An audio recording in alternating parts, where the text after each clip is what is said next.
চলো ডাক্তার যাবে যায়, চলো। যাবো, দাঁড়াও ভাতটা চাপিয়ে দিই না, মা আছে। গুড মর্নিং সকল বন্ধুদের, সকাল সকাল রান্না বান্না চাপিয়ে দিয়েছি, যেটা রোজকার কাজ আর কি। কিছু রান্না বান্না চাপিয়ে দিয়েছি। মা মা বাপি চলে এসছেন, মানে আমরা যেদিন এসছি তারপরের দিন জামাইবাবু দিদি এসে দিয়ে গেছিলেন মা বাপিকে, কারণ বাপির একটু শরীরটা খারাপ হয়েছিল, ডাক্তার দেখাবে বলে, সেই জন্য আমি চলে এলাম। আর আমারও এই কদিন শরীরটা খুবই খারাপ, মানে ঠান্ডা লেগেছে একটু, সেই জন্য মাও আবার চলে এলো। তো চলে এসছেন কালকে। মা গেছে কাচাকুচি করতে, বাপি একটু জমির ধারে গেল, আর আমি যে রান্না চাপিয়েছি, ভাতটা বসিয়ে দিলাম। মা এসে আবার রান্না ফান্না করবে, আর আমি আবার ডাক্তারখানায় যাবো, কারণ ডাক্তারখানা যাওয়াই হয়নি, এত ঠান্ডা লেগেছে, মনে করছিলাম যাবো না, এমনি ঠিক হয়ে যাবে, কিন্তু দেখছি যে না, না গেলে আবার বেশি, যদি বাড়াবাড়ি, মানে না গেলে বেশি বাড়াবাড়ি হয়ে যাচ্ছে। এবার দেখিয়ে আসি। ভাতটা বসিয়েছি।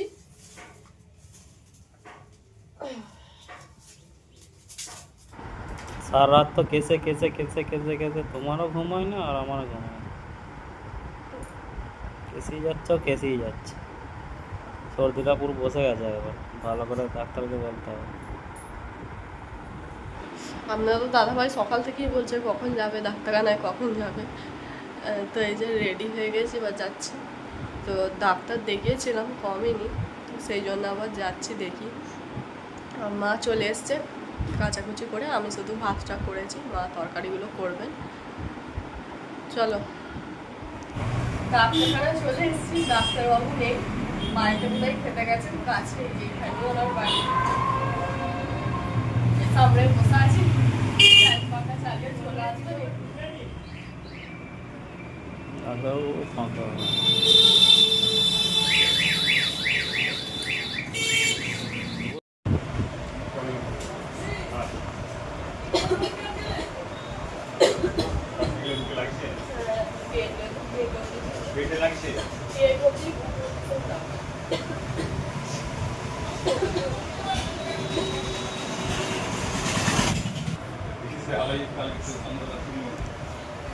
কালকে রাত থেকে বেশি হচ্ছে।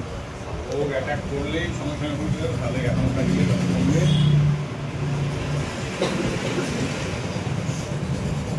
ভাত খাওয়া হয়ে গেছে, এখন একে একে ভাত বাড়া হচ্ছে। আর আজকে মা রান্না করেছে শাক ভাজা, সোয়াবিন আলুর ঝোল, আর মাছের টক হয়েছে, বেশি কিছু হয়নি।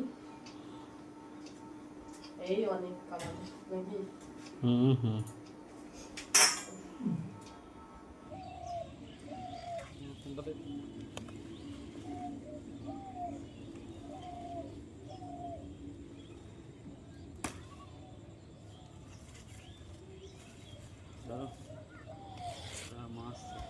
ধরতে পারোনি।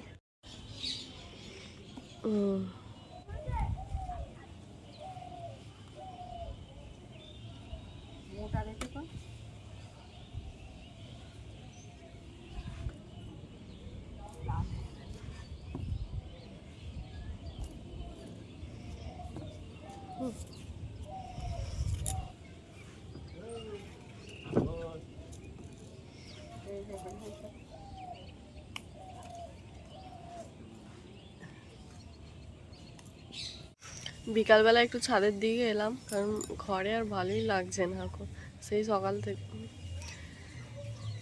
বিকালবেলা মেঘটা একদম বিকালবেলা একদম মেঘলা মেঘলা করেছে, মনে হচ্ছে এই বৃষ্টি নামলো বলে, কিন্তু এরকম মেঘলা মেঘলাই থাকবে, বৃষ্টি হওয়া মানে দুপুর থেকে মেঘলা মেঘলা করেছে, রোদের কোনো দেখা নেই। দুপুরবেলা খেয়ে দিয়ে একটু শুয়েছিলাম। আমাদের কুমড়ো হয়েছিল কুমড়ো গাছে, তো সেইগুলো পাওয়ার জন্যই আপনাদের দাদাভাই উঠেছিল, আর মা একটা একটা করে ধরে নিল। অনেকগুলোই কুমড়ো হয়েছে, এগুলো পুজোর জন্য সবাইকে দেয়া হবে। কুমড়ো পেরে আপনাদের দাদাভাই গেল ওই জমির দিকে, ওই পালং শাকগুলো হয়েছে ওইগুলোতে ওষুধ দেবে বলে, আর আমাকেও বলছিল যেতে, কিন্তু আমার ভালো লাগছে না, একটু ভালো লাগছে না বলে আমি গেলাম না, তুমি যাও একা। আর আমি এই ছাদে বসে আছি, একটু হাওয়া দিচ্ছে, বেশ ভালোই লাগছে। একটুখানি বসি দিয়ে আবার নিচে যাব, এই সন্ধে সন্ধে হয়েও এলো। ঘরে এলি ফ্যান চালাতে হবে। আর যার জন্য আমি আসতে চাইছিলাম না, কারণ আপনাদের সাথে কথা বললে আপনারা ভালো করে বুঝতে পারেন না, কারণ ঘরে এলে পাখা চালালে আপনারা কিছু বুঝতেই পারেন না। অনেকজনা কমেন্ট করে বলেন, কিন্তু কি করব, এত গরম যে কি বলবো, পাখা না চালালেও নয়। ছাদ থেকে নিচে এলাম, তো ওবেলায় ডাক্তার দেখাতে গিয়েছিলাম, কি বললো ডাক্তারবাবু তো আমাদেরকে বলা হয়নি, কোনো ব্যাপার নয়, একটু ঠান্ডা লেগেছে, তো আরও একবার যেতে হবে। তো এই যেগুলো ওষুধপত্রগুলো দিয়েছে সেগুলো এখন খেয়ে দিয়ে তারপর আবার 3 দিন পর আবার যেতে বলেছে। ওই যে এতগুলো ওষুধ দিয়েছে, একটা সিরাপ দিয়েছে আর 3টে মানে বড়ি দিয়েছে, তার মধ্যে খাওয়া হয়েছে একটা সকালবেলা, এটা খাওয়া হয়েছে।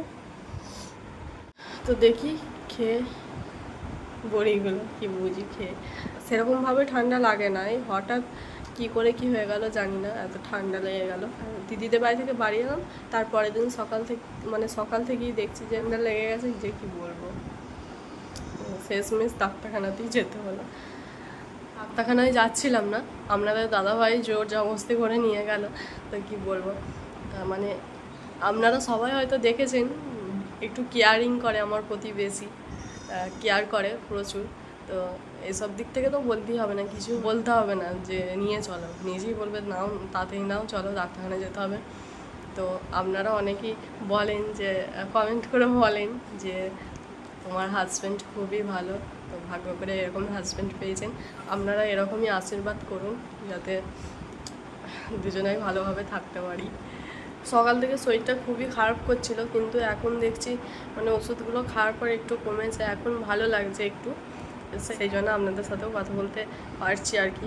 সকাল থেকে মনেই হচ্ছিল না যে কিছু করতে পারবো, তো আস্তে আস্তে ওষুধগুলো খেলেই সুস্থ হয়ে যাব, আর যেতে হবে না বোধহয় ডাক্তারখানায়, ডাক্তারবাবুর কাছে একবারই ভালো হয়ে যাব।